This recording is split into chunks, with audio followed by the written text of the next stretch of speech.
Hi అండి, ఈరోజు గుత్తొంకాయ curry చేయబోతున్నాను. ఫ్రై లాగా చూడండి. కొబ్బరి, అల్లం, చిన్నుల్లిపాయ, ధనియాలు, చెక్క, లవంగా మిక్సీ పట్టుకుందాం. ముందుగా ధనియాలు వేపుతున్నానండి. వేపినాక మిక్సీ పట్టుకుందాం. కొద్దిగా కారం, సాల్టు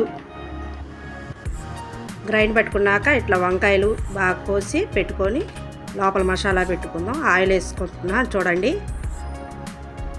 ఆయిల్ కాగింది, ఉల్లిపాయలు వేస్తున్నాను. విధంగా చేసుకోండి, చాలా బాగా వస్తుంది. ఇదిగోండి వంకాయ ఫ్రై చేస్తున్నాను చూడండి. మసాలా అంతా పెట్టేశాను. బాగా మగ్గేలాగా ఒకసారి కలుపుకొని మూత పెట్టుకుందాం. 5 నిమిషాలు అయిపోద్దండి సింపుల్గా. మసాలా కొంచెం మిగిలిందండి, అది కూడా వేసేసాను. గ్రేవీలాగా ఫ్రై అయినా గ్రేవీలాగా కలుసుకునేలాగా కొద్దిగా సాల్ట్ చల్లుతున్నాను. అంతేనండి. రెండు సార్లుగా ఒక మంట తగిలించి తీసేయటమే.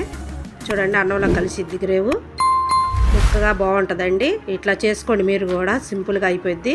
మీ పిల్లల కోసం చేసి పెట్టండి. బాయ్ అండి.